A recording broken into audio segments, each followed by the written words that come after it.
The topic for today's session is controller, communication devices, sensor, actuator, and memory and power supply. So let us discuss one by one in detail. So this is a sensor node architecture. So it has a five field. So one is memory, another one is communication devices, then controller, then sensor.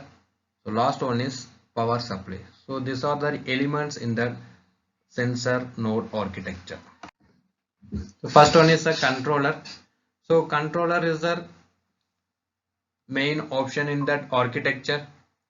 So if we can use the microcontroller. So in that microcontroller we are used for general purpose processor. So it optimized for embedded application. So it is a low power consumption. So this microcontroller is used for the low power consumption. So DSP is optimized for signal processing task. It is not suitable for the controller. FPGA is good for testing. Then ASIC is only when the peak performance is needed for the no flexibility. So the example for the microcontroller is Texas Instrument. So it has a 16-bit RISC core. Then ATMEL 8-bit controller. So this for the controller. Then communication devices. So this communication devices is a sensor node. In that sensor node we can use for the radio transfer. So which transmission media we can use for this communication device means, so electromagnetic at radio frequencies, so electromagnetic light, then ultrasound. So in that communication devices of a sensor node is called as a radio transceiver.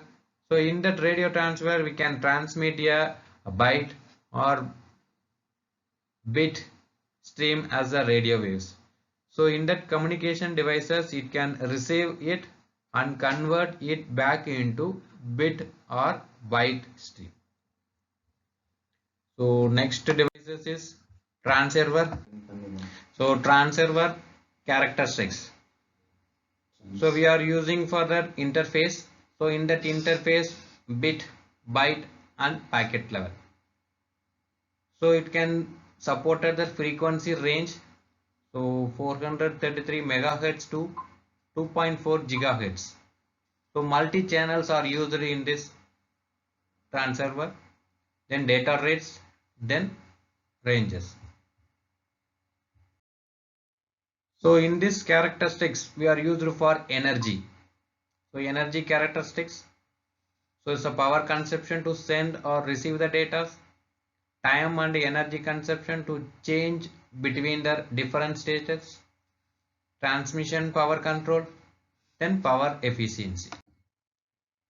So some of the radio wave performance. So in this characteristics is modulation. So in that modulation we are using ASK and FSK. Then noise ratios is signal to noise ratios. Then gain is used for the signal amplification. Then receiver sensitivity. Then blocking the performance. Then carrier sense. Then frequency stability and voltage range. Then sensor. So the sensor is used as a energy radiator. So that is passive sensor. Another one is active sensor. So this sensor network are highly distributed network of small lightweight wireless node, and it is deployed in the large number of to monitor their environment or the system. So in the sensor we can sense of directional with omnidirectional only. So for the passive sensor it is an omnidirectional. Then example is light, thermometer, microphone. For the active sensor, so the example is radar. Then power supply. So in that power supply, it is the hardware components, so that supply a power to an electrical devices.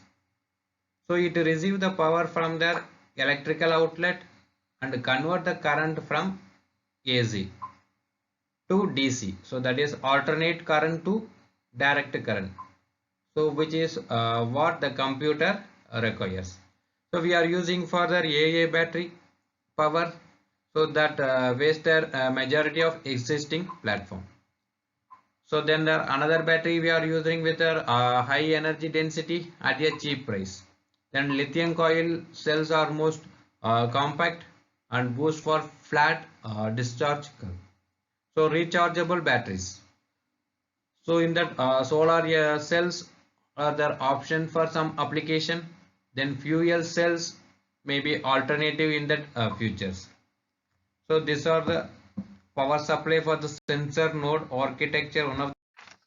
That's it for today. If you have any queries, you can contact their mail ID which is displayed on your screen. Thank you.